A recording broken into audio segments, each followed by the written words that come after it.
Good morning, children. In my previous class, I gave you an idea about aerobic and anaerobic respiration.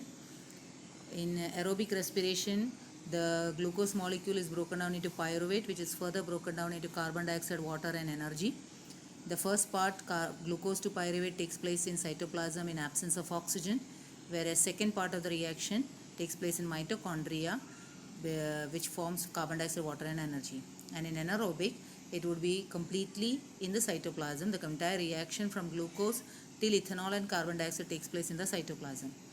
Then in muscle cells, the glucose gets converted into lactic acid and energy is liberated, but it will be lesser amount of energy. This is anaerobic part in the muscle cells. So all this I had explained in my previous class. Am I correct? Now today we continue with our explanation. Now since in the aerobic, oxygen is a must, then there should be a means by which oxygen should reach the cells. So depending upon the different types of living beings, the mode of oxygen intake, and if oxygen is going to be taken in, then the waste, that is carbon dioxide, has to be released. So the mode of exchange of oxygen and carbon dioxide is purely by diffusion. Okay, so carbon dioxide and oxygen are exchanged by diffusion method. You find that in case of plants, the diffusion depends upon the environmental condition and the requirement of the plant. What does it mean? Well, at night, since there is no photosynthesis, okay, the carbon dioxide will be the major activity which is going on during night. Whereas during daytime, the carbon dioxide is going to be utilized. So it will be the oxygen which is going to be released. So this is by way, that is by through the stomata, the carbon dioxide and the oxygen gets exchanged. Oxygen moves out during night, and carbon dioxide moves out during the carbon dioxide moves out during the night time, and oxygen is released during the daytime. Clear or not? Okay. Now the next matter which you have is next living organism we have is the animals. Now in animals you will find different modes of taking in oxygen and giving out carbon dioxide. There are different organs which are involved depending upon whether the animal is an invertebrate to a vertebrate. Okay, so the arrangement will be different. Now here they have said that in case of terrestrial animals, they can breathe oxygen in the atmosphere. But if the animal is an aquatic one, they will take up the oxygen which is dissolved in the water.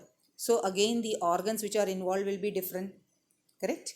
So here you find that in case of aquatic animals, the amount of oxygen which is obtained from the water, that is the dissolved form, will be lesser than it is obtained in the by the terrestrial animal, because oxygen in the environment in the gaseous form is high, then it is in the uh, liquid form, that is water form. Dissolved form, it is lesser.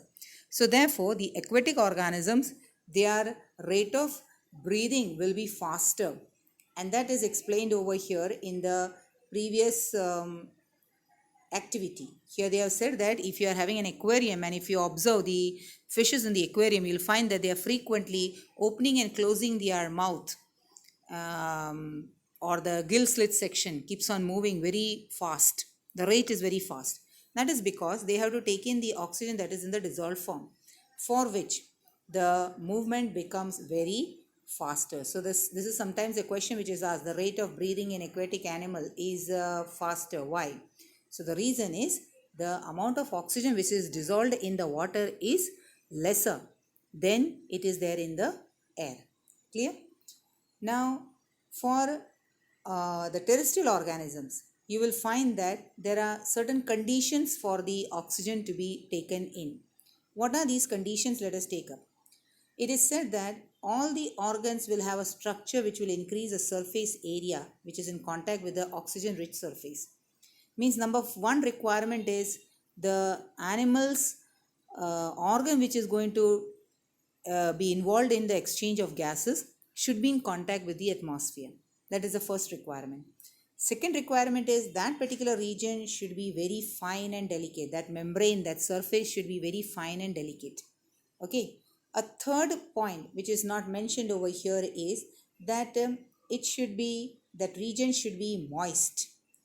Okay, because through moist membrane or moist surface, the oxygen can be dissolved easily and it can be transported into the body's system. Clear?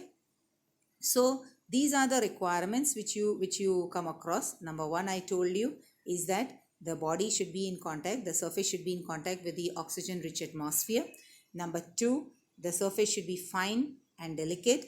Number three, okay, I am just marking it once more. The surface area should be in contact with the oxygen rich atmosphere. Okay, this is the first point. Number two is the surface should be very fine and delicate. Number third point over here, which is not mentioned, I told you, would be that the surface should be moist. Okay, and a fourth point you can add is it should be vascularized. What do you understand by vascularized? Vascularized means it should be having rich blood supply. If a surface has all these four conditions, then it is said to be a good, it would be better in exchange of gases. That particular part of the body will be better in exchange of gases. So respiratory organ in the terrestrial will be having these four features or characteristics which enables the exchange of gases taking place. Okay. In the next video, I'll take up the respiratory system in human beings because it's a bit lengthy, and therefore I'll make another video in which I'll explain it completely. Okay. Thank you.